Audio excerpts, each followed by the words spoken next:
جاتی ہے اور اس کی وجہ یہ بتائی جاتی ہے کہ اس رات حضور اکرم صلی اللہ علیہ وسلم معراج پر تشریف لے گئے، اور روزہ اسی مناسبت سے ایک فضیلت کا کام سمجھ کر رکھا جاتا ہے۔ تیسری چیز جو اس مہینے میں عام ہے وہ کونڈے کرنا ہے، جن کو امام جعفر رحمت اللہ علیہ کے نام سے منسوب کیا جاتا ہے۔ آج ہم ان تینوں چیزوں کا جائزہ لیں گے کہ ان کی حقیقت کیا ہے اور اس بارے میں ہمارا طرز عمل کیا ہونا چاہیے۔ رات کی عبادت، دن کا روزہ شب معراج کی نسبت سے، اور 22 رجب کو کونڈے کرنا امام جعفر کی نسبت سے۔ ان چیزوں کا جائزہ لینے سے پہلے یہ بات ہم اپنے ذہن میں پھر سے دہرا لیں کہ دین دراصل وہ دین ہے جو اللہ سبحانہ وتعالی نے ہم کو دیا ہے، جو محمد صلی اللہ علیہ وسلم کے ذریعے ہم تک پہنچایا گیا۔ قرآن پاک اس کے بارے میں فرماتا ہے، اليوم اکملت لکم دینکم واتممت علیکم نعمتی وردیت لکم الاسلام دینا۔ آج میں نے تمہارے لیے دین مکمل کر دیا، تم پر اپنی نعمت کو تمام کر دیا اور تمہارے لیے دین اسلام کو پسند کر لیا۔ اس سے یہ بات پتہ چلتی ہے کہ دین نبی اکرم صلی اللہ علیہ وسلم کے زمانے میں ہی مکمل ہو گیا تھا۔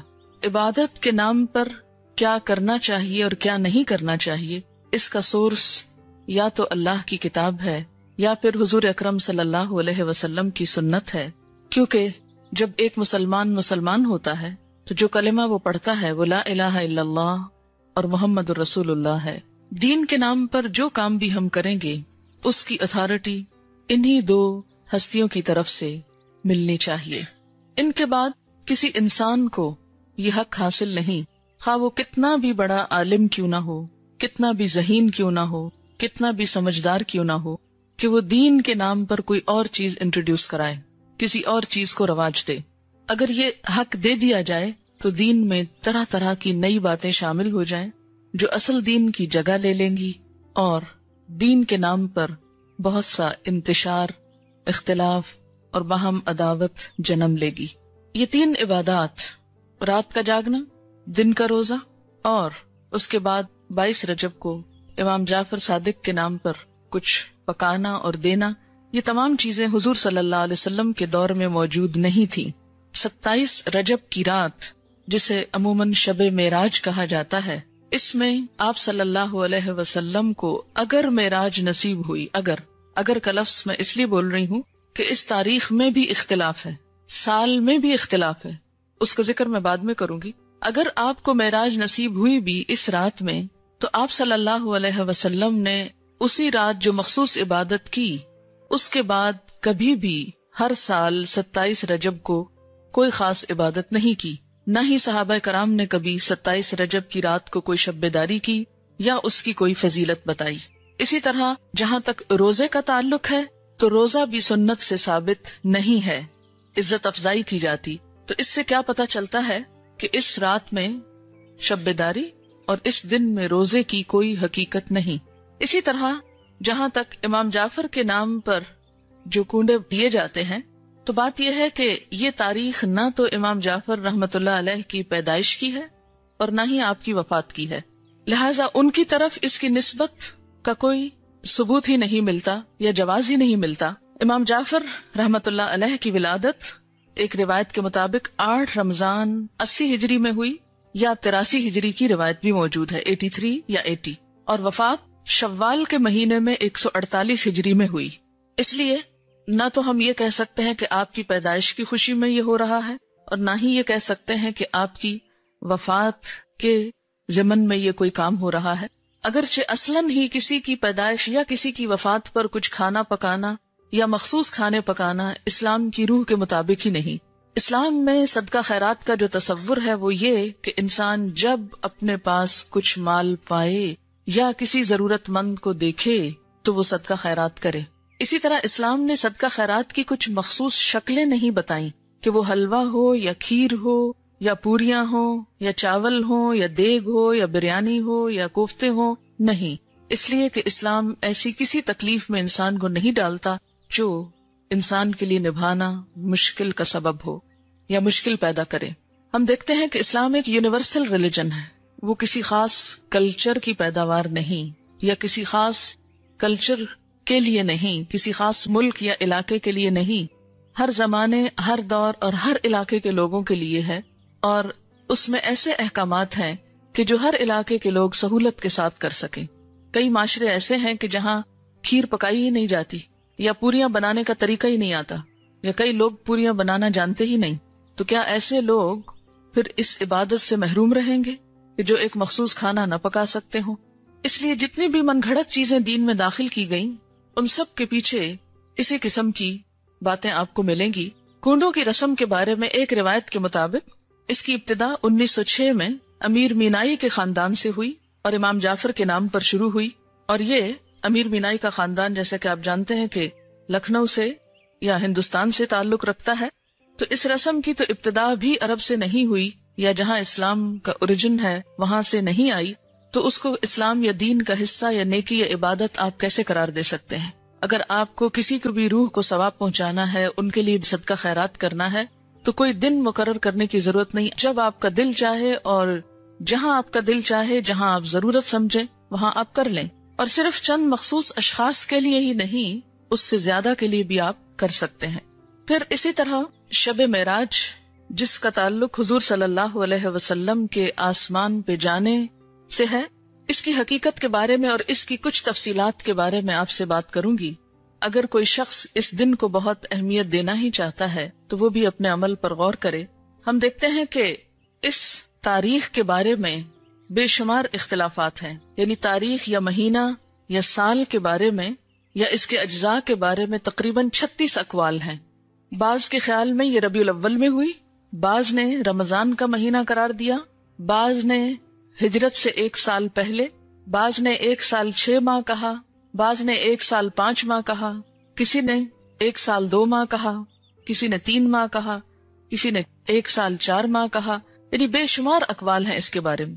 ایسا کیوں ہے کہ ایک اتنا بڑا واقعہ ہوا اور اس کی تاریخ بھی صحیح معلوم نہیں؟ تو اس کی بنیادی وجہ کیا ہے؟ اس کی بنیادی وجہ یہ ہے کہ اسلام کے دور اول میں لوگوں کو تاریخوں سے زیادہ دلچسپی نہیں تھی، وہ تاریخیں صرف یاد رکھتے تھے حج کی یا رمضان کی، جس میں مخصوص عبادات کرنا ہوتی تھی۔ اس کے علاوہ کون کس دن فوت ہوا، کس دن پیدا ہوا، یہ چیزیں ان کے نزدیک کچھ بہت اہمیت کی حامل نہیں تھی، یا کون سا واقعہ کس دن ہوا، وہ واقعے کو تو دیکھتے تھے، اس کی روح کو تو دیکھتے، لیکن اس کی تاریخ ان کے نزدیک ایک غیر اہم چیز تھی، کیونکہ ان کے ہاں دن منانے کا رواج ہی نہیں تھا۔ صحابہ کرام کے اندر ہمارے معاشرے کی طرح دن منانا، اینیورسریز اور اسی طرح برسی اور ولادت کے دن، یہ تمام چیزیں اس کلچر کا حصہ نہیں تھی، یعنی اسلامی کلچر کا۔ بیسیکلی اسلام میں جو اہم دن ہیں جیسے عیدیں ہیں یا مہینے ہیں، رمضان اور حج کا مہینہ ہے، یا اسی طرح کچھ اور مہینوں کی فضیلت ہے، جیسے محرم کے روزوں کی فضیلت ہے، یا ذوالحج کے ابتدائی عشرے کے روزوں کی فضیلت ہے، یا شعبان کے روزوں کی فضیلت ہے، یا ہر مہینے 3 دن ایام 20 کے روزے کی بات آئی ہے۔ یہ دن تو شریعت نے خود مقرر کر دیے، لیکن اس کے علاوہ باقی چیزیں بعد کے دور میں پیدا ہوئی، ان کو دین کا حصہ بنا لینا اور ان کے اوپر اس طرح پابندی سے عمل کرنا جیسے نماز کی پابندی کی جاتی ہے، تو یہ دین میں نئی روایات پیدا کرنے کے برابر ہوگا۔ اگر ہم ایک مشہور روایت کے مطابق مان ہی لیں کہ یہ رات معراج کی رات ہے، تو آئیے دیکھتے ہیں کہ معراج کی رات میں آپ صلی اللہ علیہ وسلم کو کیا کچھ دکھایا گیا۔ آپ نے بنیادی طور پر اچھے اور برے کام کرنے والوں کے انجام دیکھے۔ تو احادیث کی کتابوں میں معراج کے بارے میں جو کچھ ملتا ہے اس کی تفصیل آپ کے سامنے رکھوں گی، تاکہ اس سے ہم کچھ سبق لیں، کیونکہ وہ ایک سبق آموز واقعہ ہے، اور ان اعمال سے بچیں جن پر سزا آپ صلی اللہ علیہ وسلم نے دیکھی اپنی آنکھوں سے، اور وہ کام کریں جن پر جزا آپ صلی اللہ علیہ وسلم نے اپنی آنکھوں سے دیکھی۔ قرآن پاک میں اللہ سبحانہ وتعالی نے فرمایا، سبحان الذی اسری بعبدہ لیلا من المسجد الحرام الی المسجد الاقصی الذی بارکنا حولہ لنریہ من آیاتنا انہ هو السمیع البصیر۔ سورۃ بنی اسرائیل۔ پاک ہے وہ خدا جو اپنے بندے کو رات ہی رات مسجد حرام سے مسجد اقصی تک لے گیا، جس کے آس پاس ہم نے برکت رکھی ہے تاکہ ہم اسے اپنی قدرت کے بعض نمونے دکھائیں۔ یقیناً اللہ تعالیٰ ہی خوب سننے والا اور دیکھنے والا ہے۔ ان آیات میں جس واقعے کی طرف اشارہ ہے وہ واقعہ اسراء کے نام سے مشہور ہے۔ اسراء کا لفظی معنی ہے رات کو سفر کرنا، رات کو چلنا۔ اس میں بنیادی طور پر مسجد حرام سے مسجد اقصی تک جانے کی بات ہے۔ احادیث کی کتابوں سے پھر مسجد اقصی سے آگے آسمانوں تک جانے کی بات ہے۔ اس سفر کا مقصد کیا تھا؟ قرآن پاک میں آیا ہے لِنُرِيَهُ مِنْ آیاتنا، تاکہ ہم آپ صلی اللہ علیہ وسلم کو اپنی نشانیاں دکھائیں، اپنی آیات دکھائیں۔ تو پھر اگر ہم مانیں کہ معراج رجب میں تھی اور اس رات میں تھی، تو اصل چیز تو پھر وہ واقعہ ہے جو پیش آیا، اور پھر واقعہ میں بھی صرف واقعہ نہیں، اس کا مقصد کہ کیوں یہ واقعہ پیش آیا، اور وہ واقعے کا مقصد کیا ہے؟ لِنُرِيَهُ مِنْ آیاتنا، تاکہ ہم آپ صلی اللہ علیہ وسلم کو اپنی نشانیاں دکھائیں۔ آپ نے دیکھی، ہم کو بتائیں، ہم کو بھی دیکھنی چاہیے کہ آپ نے کیا دیکھا، ہم کو معلوم ہونا چاہیے۔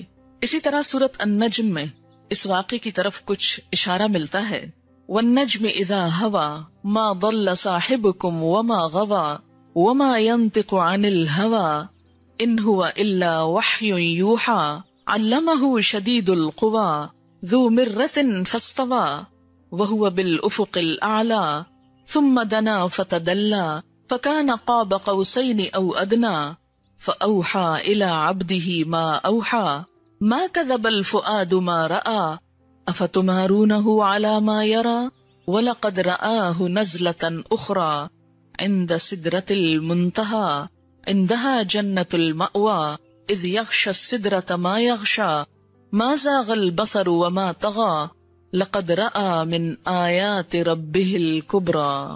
ان آیات میں آپ صلی اللہ علیہ وسلم کے آسمانوں کی طرف جانے کا اور وہاں پر سدرۃ المنتہا اور اس کے آس پاس کی چیزوں کو دیکھنے کا اشارہ ملتا ہے۔ اور اس کے بھی آخر میں جو بات فرمائی گئی وہ کیا ہے؟ لَقَدْ رَآ مِنْ آیَاتِ رَبِّهِ الْكُبْرَى، آپ صلی اللہ علیہ وسلم نے دیکھی کیا؟ اپنے رب کی بڑی بڑی نشانیاں۔ اور آپ کو معراج کیوں کروائی گئی تھی؟ آسمانوں پہ کیوں لے جایا گیا؟ یہ سب منظر کیوں دکھایا گیا؟ تاکہ آپ عین الیقین کچھ حقائق کو ملاحظہ فرمائیں اور پھر واپس آ کر لوگوں کو بتائیں اور لوگ ان سے فائدہ اٹھائیں۔ اس کا ترجمہ ہے قسم ہے ستارے کی جب وہ جھکے کہ تمہارے ساتھی نے نہ راہ گم کی ہے اور نہ ٹیڑھی راہ پر ہے اور نہ اپنی نفسانی خواہش سے کوئی بات کہتے ہیں۔ یعنی یہ پہلے ہی وضاحت کر دی گئی کہ آپ اپنی کوئی من گھڑت دل کی باتیں نہیں کرتے۔ وہ قرآن تو صرف وہی ہے جو اتاری جاتی ہے، اسے پوری طاقت والے فرشتے نے سکھایا ہے جو زور آور ہے۔ وہ سیدھا کھڑا ہو گیا اور وہ بلند آسمان کے کناروں پر تھا، یعنی فرشتہ، پھر نزدیک ہوا اور اتر آیا، پس 2 کمانوں کا فاصلہ رہ گیا بلکہ اس سے بھی کم۔ پس اس نے خدا کے بندے کو پیغام پہنچایا جو بھی پہنچایا۔ جو دیکھا اس میں پیغمبر کے دل نے جھوٹ نہیں کہا۔ کیا تم جھگڑا کرتے ہو اس پر جو پیغمبر دیکھتے ہیں؟ اسے تو ایک مرتبہ اور دکھایا تھا، یعنی اللہ تعالیٰ نے ایک اور مرتبہ بھی دکھایا تھا۔ کہاں؟ سدرۃ المنتہا کے پاس۔ وَلَقَدْ رَآهُ، اور البتہ تحقیق اس نے یعنی آپ صلی اللہ علیہ وسلم نے دیکھا تھا اس کو یعنی جبریل کو۔ کہاں؟ نزلۃ اخرى، ایک اور مرتبہ۔ کہاں؟ عند سدرۃ المنتہا، سدرۃ المنتہا کے پاس۔ اسی کے پاس جنت المأویٰ ہے۔ جبکہ سدرہ کو چھپائے جا رہی تھی وہ چیز جو چھپا رہی تھی، نہ تو نگاہ بہکی نہ حد سے بڑھی، یقیناً اس نے یعنی آپ صلی اللہ علیہ وسلم نے اپنے رب کی بڑی بڑی نشانیوں میں سے بعض نشانیاں دیکھی تھیں۔ یہ تو ہے قرآن کا بیان، لیکن باقی تفصیلات کہ وہ نشانیاں کیا تھیں، قرآن نے صرف کیا ذکر کیا کہ نشانیاں دیکھی، وہ نشانیاں کیا تھیں وہ احادیث کی کتابوں میں ہیں۔ اب ان کے بارے میں تھوڑی سی روایات میں آپ کے سامنے پڑھوں گی، اور اس کی روشنی میں ہمیں معراج اور رجب کو دیکھنا چاہیے اور اپنے اعمال کی طرف نظر کرنی چاہیے۔ صحیح بخاری میں حضرت انس بن مالک سے مروی ہے کہ معراج والی رات میں جبکہ بیت اللہ شریف سے آپ کو بلایا گیا، آپ کے پاس 3 فرشتے آئے جبکہ آپ سو رہے تھے۔ ان میں سے اگلے نے پوچھا کہ ان سب میں سے کون ہیں؟ درمیان والے نے جواب دیا کہ یہ سب سے اچھے ہیں۔ تو سب سے آخر والے نے کہا بس پھر ان کو لے چلو، یعنی آپ اور لوگوں کے قریب سوئے ہوئے تھے اسی لیے فرمایا کون ہے، پہچان کے پھر آپ کو لے چلے۔ اس رات میں صرف اتنا ہی ہوا، آپ نے انہیں دیکھا نہیں۔ دوسری رات پھر یہ تینوں آئے، اس وقت بھی آپ سو رہے تھے، لیکن آپ کا سونا اس طرح کا تھا کہ آنکھیں سو رہی تھیں اور دل جاگ رہا تھا۔ تمام انبیاء کی نیند ایسی ہی ہوتی ہے۔ اس رات انہوں نے آپ سے کوئی بات نہیں کی اور آپ کو اٹھا کر زمزم کے پاس لٹایا، سینہ گردن تک خود جبریل علیہ السلام نے اپنے ہاتھ سے چاک کیا۔ یہ شق صدر کا واقعہ دوسری مرتبہ ہوا، ایک مرتبہ بچپن میں بھی۔ اور سینہ اور پیٹ کی تمام چیزیں نکال کر انہیں اپنے ہاتھ سے زمزم کے پانی سے دھویا۔ جب خوب پاک صاف کر چکے تو آپ کے پاس ایک سونے کا تشت لایا گیا جس میں سونے کا ایک بڑا پیالہ تھا جو حکمت اور ایمان سے پر تھا۔ اس سے آپ کے سینے کو اور گلے کی رگوں کو پر کر دیا، پھر سینے کو سی دیا۔ اس دور میں تو یہ بات جب آپ نے بتائی تو لوگوں کے ایمان ہل گئے اور لوگوں کو سمجھنے بھی مشکل ہو گئی۔ اگر اس دور کے لوگوں کو یہ بتایا جاتا کہ 1400 سال بعد کچھ لوگ ایسے پیدا ہوں گے جو عام انسانوں کے بھی سینے چیر کر ان کے دل نکال کر بدلیں گے تو ان کے ایمان شاید متزلزل ہو جاتے اور کوئی یقین نہ کرتا۔ آج اگر انسان نے یہ مہارت حاصل کر لی ہے تو فرشتوں کے لیے یہ کام آخر کیوں مشکل ہے جو زمین سے آسمان اور آسمان سے زمین تک آتے جاتے ہیں۔ مسلم کی روایت ہے کہ پھر آپ کے پاس ایک تیز رفتار سواری لائی گئی جس کا نام براق تھا، جو صحیح معنوں میں برق رفتار تھا، منتہائے نظر پر ایک قدم رکھتا تھا، یعنی اس کا ایک قدم کہاں ہوتا تھا کہ جہاں نگاہ جا کے ٹکتی تھی، ایک یہاں اور ایک وہاں، یعنی اتنا تیز رفتار۔ حضرت جبریل علیہ السلام نے اس کو پکڑ کر حضور صلی اللہ علیہ وسلم کو سوار ہونے کے لیے کہا۔ آپ نے سوار ہونے کا جب ارادہ کیا تو وہ براق کسی قدر شوخی اور تیزی کرنے لگا۔ حضرت جبریل نے اس کے کان میں کہا کہ تجھے معلوم ہے کہ آپ صلی اللہ علیہ وسلم سے زیادہ مکرم اور محترم کوئی نہیں جو تجھ پر سوار ہوا۔ یہ سن کر براق عرق عرق اور پسینہ پسینہ ہو گیا۔ اب یہ ترمذی کی روایت ہے، لہٰذا یہ مختلف کتابوں کی روایات کا مجموعہ ہے۔ جہاں جہاں جو آئے گی روایت اس کتاب کا نام بھی میں کوٹ کرتی جاؤں گی تاکہ کبھی آپ کو ریفرنس کے لیے دیکھنا ہو تو دیکھ سکیں۔ آپ صلی اللہ علیہ وسلم اس پر سوار ہو گئے۔ حضرت جبریل آپ کے رفیق اور ہم رکاب ہوئے۔ امام بہقی نے حضرت ابن عباس سے بیان کیا ہے کہ رسول اللہ صلی اللہ علیہ وسلم نے فرمایا، شب معراج میں ایک مقام سے مجھے نہایت ہی اعلیٰ اور مست خوشبو آنے لگی۔ میں نے پوچھا یہ خوشبو کیسی ہے؟ جواب ملا کہ فرعون کی لڑکی کی مشاطہ کہتے ہیں جو کنگھی کرتی، جیسے پارلر میں کام کرنے والی جیسے لڑکیاں ہوتی، تو اس کے دربار میں یہ ایک بیوٹیشن تھی، وہ سمجھیں، یا مشاطہ، اور اس کی اولاد کے محل کی ہے۔ فرعون کی شہزادی کو کنگھی وغیرہ کرتے ہوئے اس کے ہاتھ سے اتفاقاً کنگھی گر پڑی تو اس کی زبان سے بے ساختہ بسم اللہ نکل گیا۔ اس پر شہزادی نے اس سے کہا، اللہ تو میرا باپ ہی ہے۔ فرعون کہتا تھا نا انا ربکم الاعلی، میں تمہارا بڑا رب ہوں، تو اس نے جواب دیا نہیں، اللہ وہ ہے جو مجھے اور تجھے اور خود فرعون کو روزی دیتا ہے۔ اس نے کہا اچھا کیا تو میرے باپ کے سوا کسی اور کو رب مانتی ہے؟ اس نے جواب دیا کہ ہاں، میرا اور تیرا اور تیرے باپ کا رب اللہ ہے۔ اس نے اپنے باپ فرعون سے کہلوایا، یعنی بتایا اس کو، تو وہ بہت ناراض ہوا۔ اسی وقت برسر دربار بلوا بھیجا اور کہا، کیا تو میرے سوا کسی اور کو اپنا رب مانتی ہے؟ اس نے کہا ہاں، میرا اور تیرا رب اللہ ہی ہے جو بلندیوں اور بزرگیوں والا ہے۔ فرعون نے پھر اسی وقت حکم دیا کہ تانبے کی جو دیگ بنی ہوئی ہے اسے خوب تپایا جائے، جب وہ بالکل آگ جیسی ہو جائے تو اس کے بچوں کو اس میں ایک ایک کر کے ڈال دیا جائے، خود اسے بھی اسی میں ڈال دیا جائے۔ فرعون کے بارے میں قرآن میں آتا نا، انہ طغی، سرکش ہو گیا ہے اور بہت شدید قسم کی سزائیں دیتا تھا اپنے لوگوں کو۔ چنانچہ وہ گرم کی گئی، جب وہ آگ جیسی ہو گئی تو حکم دیا کہ اس کے بچوں کو اس میں ڈال دیا جائے۔ اس نے کہا، بادشاہ ایک درخواست میری منظور کرو، وہ یہ کہ میری اور میرے بچوں کی ہڈیاں ایک ہی جگہ ڈال دینا۔ فرعون نے کہا، تیرے حقوق میرے ذمے کچھ ہیں اس لیے یہ منظور ہے، نہیں تو ہماری خدمت گار ہے اس لیے تمہاری یہ بات پوری کر دوں گا۔ جب وہ اور اس کے بچے اس میں ڈال دیے گئے اور سب جل کر راکھ ہو گئے تو سب سے چھوٹے بچے کی باری آئی جو ماں کی چھاتی سے لگا ہوا دودھ پی رہا تھا۔ فرعون کے سپاہیوں نے جب اسے گھسیٹا تو اس نیک بندی کی آنکھوں تلے اندھیرا چھا گیا۔ خدا نے اس بچے کو اس وقت زبان دی، اس نے بآواز بلند کہا، اماں جان افسوس نہ کرو، ذرا برابر بھی پس و پیش نہ کرو، حق پر جان دینا ہی سب سے بڑی نیکی ہے۔ چنانچہ اسے صبر آ گیا، اسے بھی اس میں ڈال دیا گیا اور آخر میں ان بچوں کی ماں کو بھی، رضی اللہ عنہم اجمعین۔ یہ خوشبو کی مہکیں اسی کے جنتی محل سے آ رہی ہیں۔ آپ نے اس واقعے کے ساتھ ہی بیان فرمایا کہ 4 چھوٹے بچوں نے گہوارے میں بات کی تھی، ایک تو یہی بچہ، ایک وہ جس نے حضرت یوسف کی شہادت دی تھی، اور ایک وہ بچہ جس نے حضرت جریج ولی اللہ کی پاک دامنی کی شہادت دی تھی، ان پہ الزام لگا تھا، اور حضرت عیسیٰ ابن مریم علیہ السلام۔ اس کا ذکر تفسیر ابن کثیر میں موجود ہے۔ اس کے بعد براق لایا گیا دوبارہ، آپ اس پر سوار ہو کر آسمان تک پہنچے، پہلے آسمان تک۔ جبریل علیہ السلام نے آسمان کا دروازہ کھلوایا، فرشتوں کی طرف سے پوچھا گیا کون ہے؟ حضرت جبریل نے فرمایا میں جبریل ہوں۔ پوچھا گیا ساتھ کون ہے؟ بتایا گیا محمد صلی اللہ علیہ وسلم ہے۔ پوچھا گیا ان کے پاس پیغام الہی دے کر بھیجا گیا؟ جبریل نے کہا ہاں۔ یہ بخاری کی روایت ہے، یعنی پھر آپ کے لیے دروازہ کھولا گیا۔ بخاری کی روایت میں ہے کہ فرشتوں نے یہ سن کر کہا مرحبا، آپ بہت اچھا آئے، ویلکم۔ دروازہ کھول دیا گیا۔ آپ فرماتے ہیں کہ میں وہاں پہنچا تو حضرت آدم علیہ السلام موجود تھے۔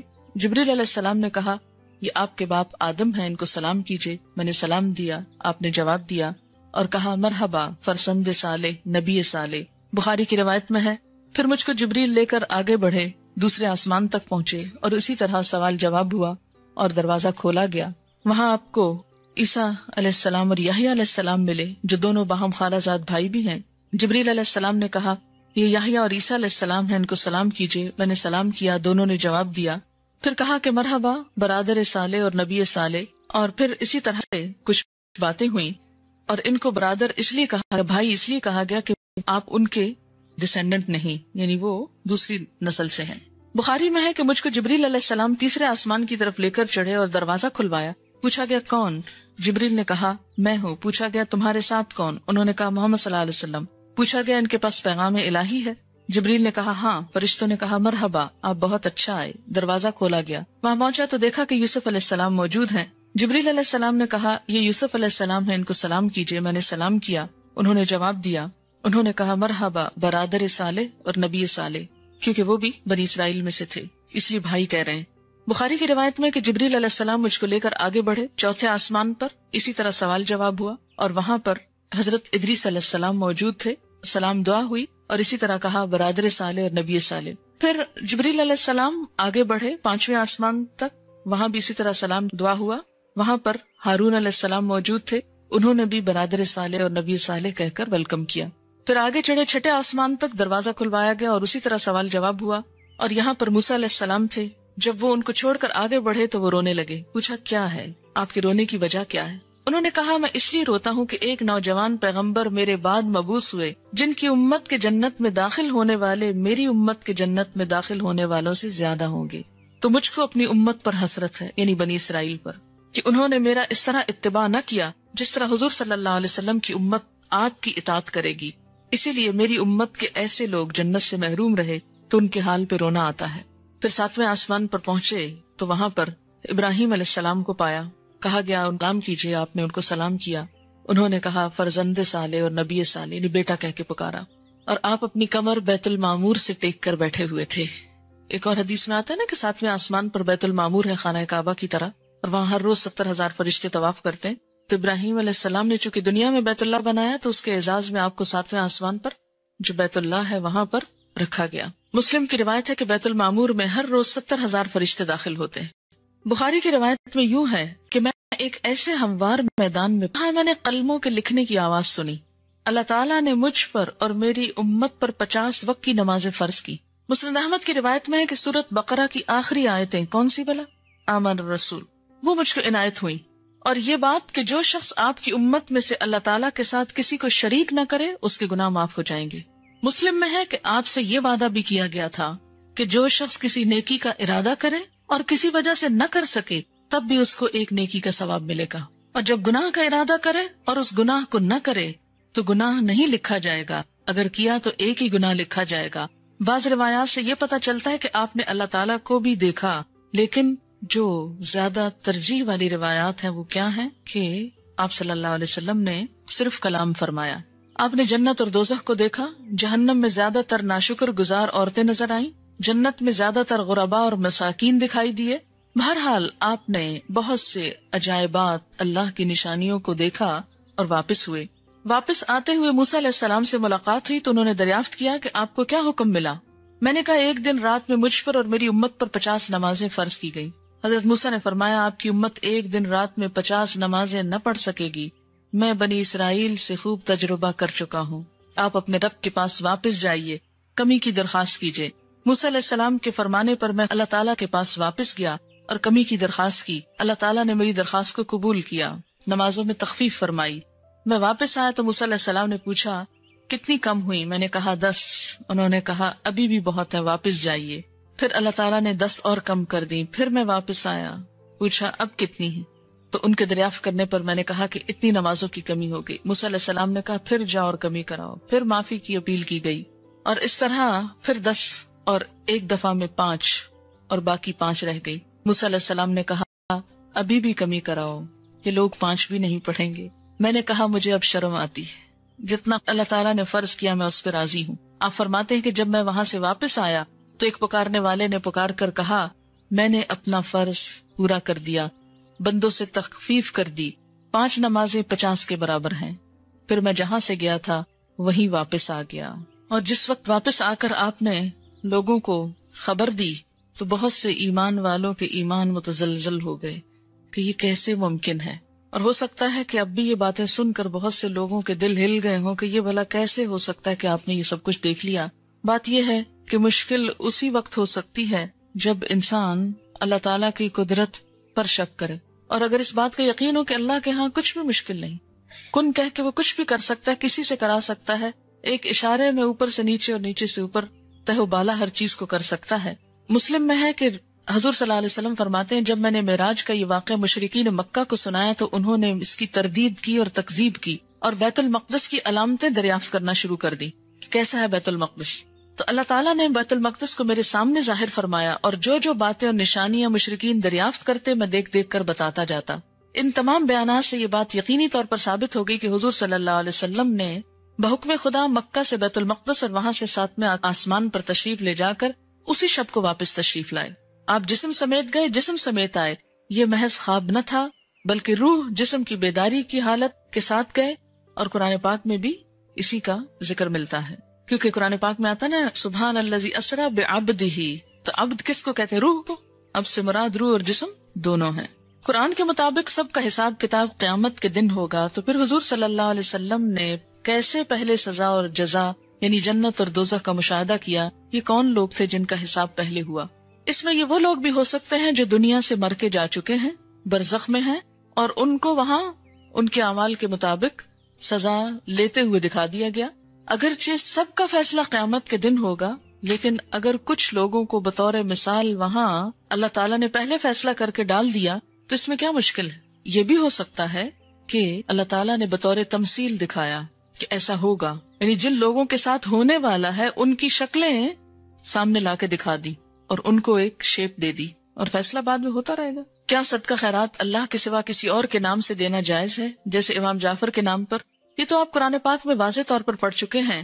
سورۃ البقرہ آیت 173 میں دیکھیے انما حرم علیکم المیتۃ والدم ولحم الخنزیر وما اہل بہ لغیر اللہ فمن اضطر غیر باغ ولا عاد فلا اثم علیہ ان اللہ غفور رحیم. بے شک اس نے حرام کیا تم پر مردار اور خون اور خنزیر کا گوشت اور جو پکارا گیا اس پر اللہ کے سوا کسی اور کے لیے، لغیر اللہ واسطے غیر اللہ کے، یعنی اللہ کے سوا کسی بھی نبی، رسول، ولی، کسی بزرگ، کسی نیک انسان کے نام پر کچھ دینا یعنی اس کی خوشی کے لیے، یہ درست نہیں. ہاں کسی کی طرف سے صدقہ کرنا اس کی اجازت ہوتی، مثلا کسی کو ثواب پہنچانے کے لیے اگر کوئی شخص کچھ دیتا ہے تو وہ اور بات ہے. مثلا آپ اپنے والدین کی طرف سے قربانی کریں یا حضور صلی اللہ علیہ وسلم کی طرف سے کریں یا کسی اور کی طرف سے آپ کریں تو یہ تو ٹھیک ہے، لیکن ان کے نام پر کرنا کہ وہ ہم سے خوش ہو جائیں تو شرک یہی تو ہے. تو کوئی بھی ایسا کام کہ کسی انسان کو، چاہے کوئی زندہ ہے چاہے کوئی فوت ہو گیا، مثلا اگر کوئی شخص زندہ ہے اور آپ اس کے ساتھ نیکی صرف اس لیے کر رہے ہیں کہ یہ قیامت کے دن ہم کو اللہ سے چھڑا لے، تو یہ تصور غلط ہے. ہاں اس لیے کر رہے ہیں کہ وہ دنیا میں آپ کو نیکی کی طرف لے جائے، وہ اور بات ہے. کیا رجب کے پورے ماہ کے اندر روزہ رکھنا منع ہے یا 27 رجب کا؟ یہ نہیں کہ پورے ماہ میں روزہ نہیں رکھ سکتے. نفلی روزہ عادتاً جو آپ رکھتے ہیں مثلا 13، 14، 15 کا، وہ ونصلی علی رسولہ الکریم. اما بعد فاعوذ باللہ من الشیطان الرجیم. بسم اللہ الرحمن الرحیم. رب اشرح لی صدری ویسر لی امری واحلل عقدۃ من لسانی یفقہوا قولی. رجب کا مہینہ اور ہمارے معاشرے میں پائے جانے والی عبادات. رجب کے مہینے میں عموماً 3 کام کیے جاتے ہیں. ایک تو 27ویں کی رات کو جاگا جاتا ہے، پھر اگلے دن روزہ رکھا جاتا ہے، رات کو جاگ کر عبادت کی جاتی ہے، اور اس کی وجہ یہ بتائی جاتی ہے کہ اس رات حضور اکرم صلی اللہ علیہ وسلم معراج پر تشریف لے گئے، اور روزہ اسی مناسبت سے ایک فضیلت کا کام سمجھ کر رکھا جاتا ہے۔ تیسری چیز جو اس مہینے میں عام ہے وہ کونڈے کرنا ہے، جن کو امام جعفر رحمت اللہ علیہ کے نام سے منسوب کیا جاتا ہے۔ آج ہم ان تینوں چیزوں کا جائزہ لیں گے کہ ان کی حقیقت کیا ہے اور اس بارے میں ہمارا طرز عمل کیا ہونا چاہیے۔ رات کی عبادت، دن کا روزہ شب معراج کی نسبت سے، اور 22 رجب کو کونڈے کرنا امام جعفر کی نسبت سے۔ ان چیزوں کا جائزہ لینے سے پہلے یہ بات ہم اپنے ذہن میں پھر سے دہرا لیں کہ دین دراصل وہ دین ہے جو اللہ سبحانہ وتعالی نے ہم کو دیا ہے، جو محمد صلی اللہ علیہ وسلم کے ذریعے ہم تک پہنچایا گیا۔ قرآن پاک اس کے بارے میں فرماتا ہے، اليوم اکملت لکم دینکم واتممت علیکم نعمتی وردیت لکم الاسلام دینا۔ آج میں نے تمہارے لیے دین مکمل کر دیا، تم پر اپنی نعمت کو تمام کر دیا اور تمہارے لیے دین اسلام کو پسند کر لیا۔ اس سے یہ بات پتہ چلتی ہے کہ دین نبی اکرم صلی اللہ علیہ وسلم کے زمانے میں ہی مکمل ہو گیا تھا۔ عبادت کے نام پر کیا کرنا چاہیے اور کیا نہیں کرنا چاہیے، اس کا سورس یا تو اللہ کی کتاب ہے یا پھر حضور اکرم صلی اللہ علیہ وسلم کی سنت ہے، کیونکہ جب ایک مسلمان ہوتا ہے تو جو کلمہ وہ پڑھتا ہے وہ لا الہ الا اللہ اور محمد الرسول اللہ ہے۔ دین کے نام پر جو کام بھی ہم کریں گے اس کی اتھارٹی انہی دو ہستیوں کی طرف سے ملنی چاہیے۔ ان کے بعد کسی انسان کو یہ حق حاصل نہیں، خواہ وہ کتنا بھی بڑا عالم کیوں نہ ہو، کتنا بھی ذہین کیوں نہ ہو، کتنا بھی سمجھدار کیوں نہ ہو، کہ وہ دین کے نام پر کوئی اور چیز انٹروڈیوس کرائے، کسی اور چیز کو رواج دے۔ اگر یہ حق دے دیا جائے تو دین میں طرح طرح کی نئی باتیں شامل ہو جائیں جو اصل دین کی جگہ لے لیں گی، اور دین کے نام پر بہت سا انتشار، اختلاف اور باہم عداوت جنم لے گی۔ یہ تین عبادات، رات کا جاگنا، دن کا روزہ اور اس کے بعد 22 رجب کو امام جعفر صادق کے نام پر کچھ پکانا اور دینا، یہ تمام چیزیں حضور صلی اللہ علیہ وسلم کے دور میں موجود نہیں تھیں۔ 27 رجب کی رات، جسے عموماً شب معراج کہا جاتا ہے، اس میں آپ صلی اللہ علیہ وسلم کو اگر معراج نصیب ہوئی، اگر کا لفظ میں اس لیے بول رہی ہوں کہ اس تاریخ میں بھی اختلاف ہے، سال میں بھی اختلاف ہے، اس کا ذکر میں بعد میں کروں گی۔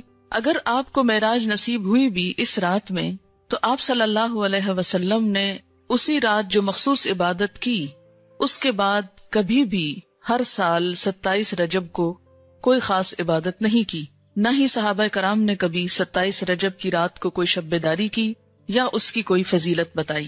اسی طرح جہاں تک روزے کا تعلق ہے تو روزہ بھی سنت سے ثابت نہیں ہے، عزت افزائی کی جاتی۔ تو اس سے کیا پتہ چلتا ہے کہ اس رات میں شب بیداری اور اس دن میں روزے کی کوئی حقیقت نہیں۔ اسی طرح جہاں تک امام جعفر کے نام پر جو کونڈے دیے جاتے ہیں، تو بات یہ ہے کہ یہ تاریخ نہ تو امام جعفر رحمت اللہ علیہ کی پیدائش کی ہے اور نہ ہی آپ کی وفات کی ہے، لہٰذا ان کی طرف اس کی نسبت کا کوئی ثبوت ہی نہیں ملتا یا جواز ہی نہیں ملتا۔ امام جعفر رحمت اللہ علیہ کی ولادت ایک روایت کے مطابق 8 رمضان 80 ہجری میں ہوئی، یا 83 ہجری کی روایت بھی موجود ہے، 83 یا 80، اور وفات شوال کے مہینے میں 148 ہجری میں ہوئی۔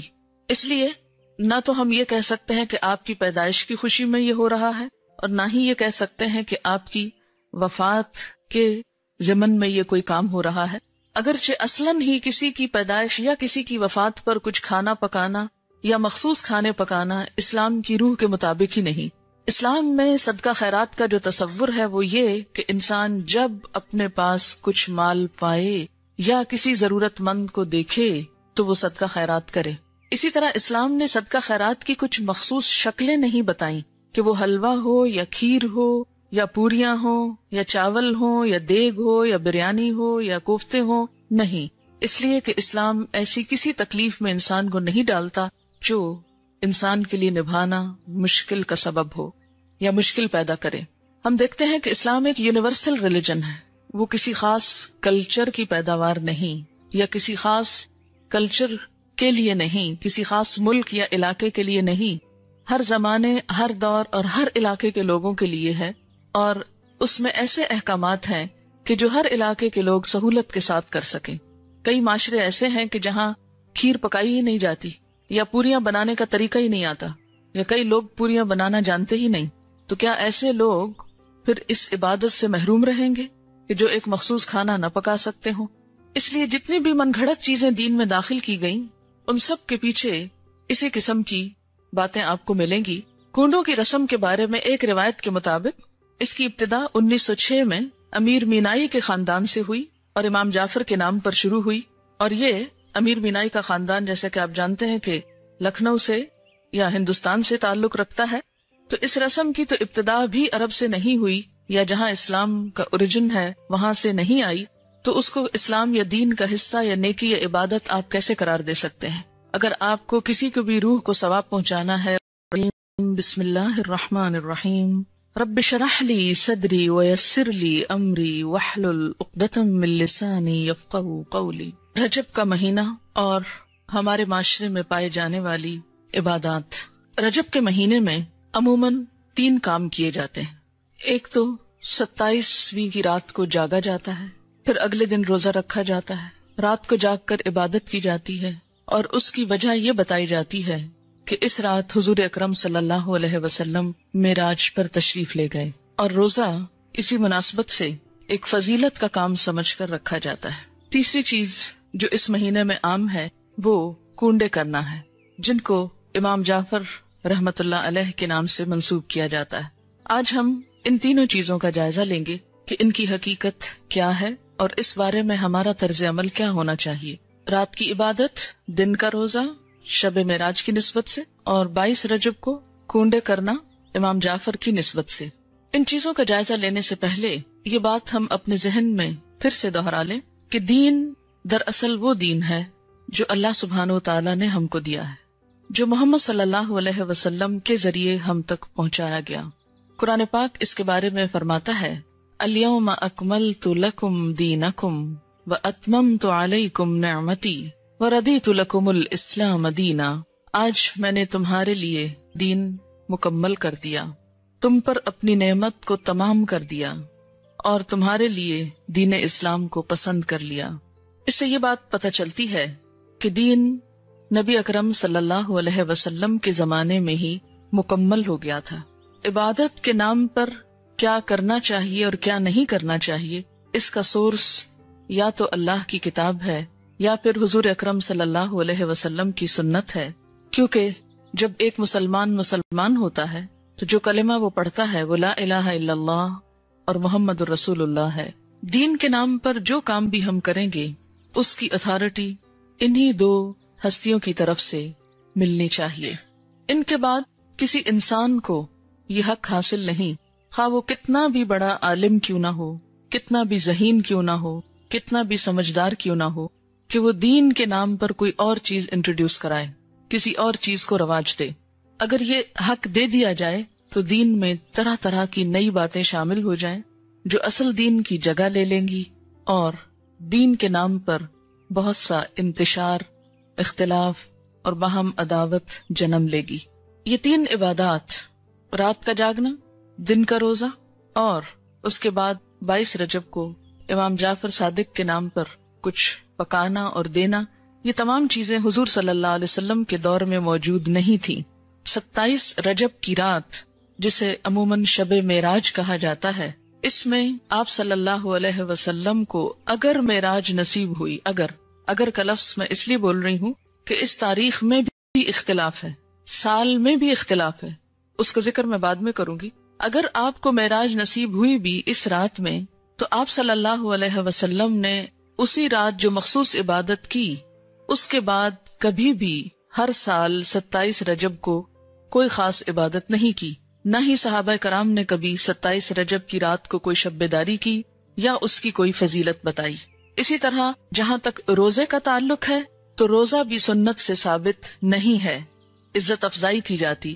تو اس سے کیا پتہ چلتا ہے کہ اس رات میں شب بیداری اور اس دن میں روزے کی کوئی حقیقت نہیں۔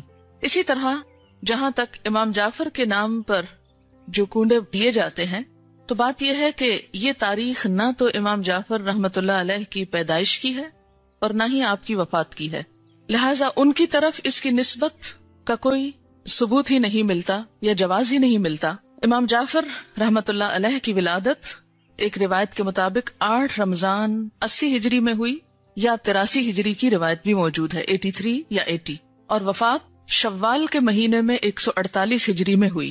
اس لیے نہ تو ہم یہ کہہ سکتے ہیں کہ آپ کی پیدائش کی خوشی میں یہ ہو رہا ہے، اور نہ ہی یہ کہہ سکتے ہیں کہ آپ کی وفات کے ضمن میں یہ کوئی کام ہو رہا ہے، اگرچہ اصلاً ہی کسی کی پیدائش یا کسی کی وفات پر کچھ کھانا پکانا یا مخصوص کھانے پکانا اسلام کی روح کے مطابق ہی نہیں۔ اسلام میں صدقہ خیرات کا جو تصور ہے وہ یہ کہ انسان جب اپنے پاس کچھ مال پائے یا کسی ضرورت مند کو دیکھے تو وہ صدقہ خیرات کرے۔ اسی طرح اسلام نے صدقہ خیرات کی کچھ مخصوص شکلیں نہیں بتائیں کہ وہ حلوہ ہو یا کھیر ہو یا پوریاں ہو یا چاول ہو یا دیگ ہو یا بریانی ہو یا کوفتے ہو، نہیں، اس لیے کہ اسلام ایسی کسی تکلیف میں انسان کو نہیں ڈالتا جو انسان کے لیے نبھانا مشکل کا سبب ہو یا مشکل پیدا کرے۔ ہم دیکھتے ہیں کہ اسلام ایک یونیورسل ریلیجن ہے، وہ کسی خاص کلچر کی پیداوار نہیں یا کسی خاص کلچر کے لیے نہیں، کسی خاص ملک یا علاقے کے لیے نہیں، ہر زمانے، ہر دور اور ہر علاقے کے لوگوں کے لیے ہے، اور اس میں ایسے احکامات ہیں کہ جو ہر علاقے کے لوگ سہولت کے ساتھ کر سکیں۔ کئی معاشرے ایسے ہیں کہ جہاں کھیر پکائی ہی نہیں جاتی یا پوریاں بنانے کا طریقہ ہی نہیں آتا، یا کئی لوگ پوریاں بنانا جانتے ہی نہیں، تو کیا ایسے لوگ پھر اس عبادت سے محروم رہیں گے کہ جو ایک مخصوص کھانا نہ پکا سکتے ہوں؟ اس لیے جتنی بھی من گھڑت چیزیں دین میں داخل کی گئیں ان سب کے پیچھے اسی قسم کی باتیں آپ کو ملیں گی۔ کنڈوں کی رسم کے بارے میں ایک روایت کے مطابق اس کی ابتدا 1906 میں امیر مینائی کے خاندان سے ہوئی اور امام جعفر کے نام پر شروع ہوئی، اور یہ امیر مینائی کا خاندان جیسے کہ آپ جانتے ہیں کہ لکھنؤ سے یا ہندوستان سے تعلق رکھتا ہے، تو اس رسم کی تو ابتدا بھی عرب سے نہیں ہوئی، یا جہاں اسلام کا اوریجن ہے وہاں سے نہیں آئی، تو اس کو اسلام یا دین کا حصہ یا نیکی یا عبادت آپ کیسے قرار دے سکتے ہیں؟ اگر آپ کو کسی کو بھی روح کو ثواب پہنچانا ہے، ان کے لیے صدقہ خیرات کرنا ہے، تو کوئی دن مقرر کرنے کی ضرورت نہیں، جب آپ کا دل چاہے اور جہاں آپ کا دل چاہے، جہاں آپ ضرورت سمجھیں وہاں آپ کر لیں، اور صرف چند مخصوص اشخاص کے لیے ہی نہیں، اس سے زیادہ کے لیے بھی آپ کر سکتے ہیں۔ پھر اسی طرح شب معراج، جس کا تعلق حضور صلی اللہ علیہ وسلم کے آسمان پہ جانے سے ہے، اس کی حقیقت کے بارے میں اور اس کی کچھ تفصیلات کے بارے میں آپ سے بات کروں گی۔ اگر کوئی شخص اس دن کو بہت اہمیت دینا ہی چاہتا ہے تو وہ بھی اپنے عمل پر غور کرے۔ ہم دیکھتے ہیں کہ اس تاریخ کے بارے میں بے شمار اختلافات ہیں، یا مہینہ یا سال کے بارے میں یا اس کے اجزاء کے بارے میں تقریباً 36 اقوال ہیں۔ بعض کے خیال میں یہ ربیع الاول میں ہوئی، بعض نے رمضان کا مہینہ قرار دیا، بعض نے ہجرت سے 1 سال پہلے، بعض نے 1 سال 6 ماہ کہا، بعض نے 1 سال 5 ماہ کہا، کسی نے 1 سال 2 ماہ کہا، کسی نے 3 ماہ کہا، کسی نے 1 سال 4 ماہ کہا، یعنی بے شمار اقوال ہیں اس کے بارے میں۔ ایسا کیوں ہے کہ ایک اتنا بڑا واقعہ ہوا اور اس کی تاریخ بھی صحیح معلوم نہیں؟ تو اس کی بنیادی وجہ کیا ہے؟ اس کی بنیادی وجہ یہ ہے کہ اسلام کے دور اول میں لوگوں کو تاریخوں سے زیادہ دلچسپی نہیں تھی، وہ تاریخیں صرف یاد رکھتے تھے حج کی یا رمضان کی، جس میں مخصوص عبادات کرنا ہوتی تھی۔ اس کے علاوہ کون کس دن فوت ہوا، کس دن پیدا ہوا، یہ چیزیں ان کے نزدیک کچھ بہت اہمیت کی حامل نہیں تھی، یا کون سا واقعہ کس دن ہوا، وہ واقعے کو تو دیکھتے تھے، اس کی روح کو تو دیکھتے، لیکن اس کی تاریخ ان کے نزدیک ایک غیر اہم چیز تھی، کیونکہ ان کے ہاں دن منانے کا رواج ہی نہیں تھا۔ صحابہ کرام کے اندر ہمارے معاشرے کی طرح دن منانا، اینیورسریز اور اسی طرح برسی اور ولادت کے دن، یہ تمام چیزیں اس کلچر کا حصہ نہیں تھی، یعنی اسلامی کلچر کا۔ بیسیکلی اسلام میں جو اہم دن ہیں جیسے عیدیں ہیں یا مہینے ہیں، رمضان اور حج کا مہینہ ہے، یا اسی طرح کچھ اور مہینوں کی فضیلت ہے جیسے محرم کے روزوں کی فضیلت ہے، یا ذوالحج کے ابتدائی عشرے کے روزوں کی فضیلت ہے، یا شعبان کے روزوں کی فضیلت ہے، یا ہر مہینے 3 دن ایام 20 کے روزے کی بات آئی ہے۔ یہ دن تو شریعت نے خود مقرر کر دیے، لیکن اس کے علاوہ باقی چیزیں بعد کے دور میں پیدا ہوئی، ان کو دین کا حصہ بنا لینا اور ان کے اوپر اس طرح پابندی سے عمل کرنا جیسے نماز کی پابندی کی جاتی ہے، تو یہ دین میں نئی روایات پیدا کرنے کے برابر ہوگا۔ اگر ہم ایک مشہور روایت کے مطابق مان ہی لیں کہ یہ رات معراج کی رات ہے، تو آئیے دیکھتے ہیں کہ معراج کی رات میں آپ صلی اللہ علیہ وسلم کو کیا کچھ دکھایا گیا۔ آپ نے بنیادی طور پر اچھے اور برے کام کرنے والوں کے انجام دیکھے۔ تو احادیث کی کتابوں میں معراج کے بارے میں جو کچھ ملتا ہے اس کی تفصیل آپ کے سامنے رکھوں گی تاکہ اس سے ہم کچھ سبق لیں، کیونکہ وہ ایک سبق آموز واقعہ ہے، اور ان اعمال سے بچیں جن پر سزا آپ صلی اللہ علیہ وسلم نے دیکھی اپنی آنکھوں سے، اور وہ کام کریں جن پر جزا آپ صلی اللہ علیہ وسلم نے اپنی آنکھوں سے دیکھی۔ قرآن پاک میں اللہ سبحانہ و تعالی نے فرمایا، سبحان الذی اسری بعبدہ لیلا من المسجد الحرام الی المسجد الاقصی الذی بارکنا حولہ لنریہ من آیاتنا انہ هو السمیع البصیر۔ سورۃ بنی اسرائیل۔ پاک ہے وہ خدا جو اپنے بندے کو رات ہی رات مسجد حرام سے مسجد اقصی تک لے گیا، جس کے آس پاس ہم نے برکت رکھی ہے تاکہ ہم اسے اپنی قدرت کے بعض نمونے دکھائیں۔ یقیناً اللہ تعالیٰ ہی خوب سننے والا اور دیکھنے والا ہے۔ ان آیات میں جس واقعے کی طرف اشارہ ہے وہ واقعہ اسراء کے نام سے مشہور ہے۔ اسراء کا لفظی معنی ہے رات کو سفر کرنا، رات کو چلنا۔ اس میں بنیادی طور پر مسجد حرام سے مسجد اقصی تک جانے کی بات ہے۔ احادیث کی کتابوں سے پھر مسجد اقصی سے آگے آسمانوں تک جانے کی بات ہے۔ اس سفر کا مقصد کیا تھا؟ قرآن پاک میں آیا ہے، لِنُرِيَهُ مِنْ آیاتنا، تاکہ ہم آپ صلی اللہ علیہ وسلم کو اپنی نشانیاں دکھائیں، اپنی آیات دکھائیں۔ تو پھر اگر ہم مانیں کہ معراج رجب میں تھی اور اس رات میں تھی، تو اصل چیز تو پھر وہ واقعہ ہے جو پیش آیا، اور پھر واقعے میں بھی صرف واقعہ نہیں، اس کا مقصد کہ کیوں یہ واقعہ پیش آیا، اور وہ واقعے کا مقصد کیا ہے؟ لِنُرِيَهُ مِنْ آیاتنا، تاکہ ہم آپ صلی اللہ علیہ وسلم کو اپنی نشانیاں دکھائیں۔ آپ نے دیکھی، ہم کو بتائیں، ہم کو بھی دیکھنی چاہیے کہ آپ نے کیا دیکھا، ہم کو معلوم ہونا چاہیے۔ اسی طرح سورۃ النجم میں اس واقعے کی طرف کچھ اشارہ ملتا ہے، وَالنَّجْمِ إِذَا هَوَى مَا ضَلَّ صَاحِبُكُمْ وَمَا غَوَى وَمَا يَنطِقُ عَنِ الْهَوَى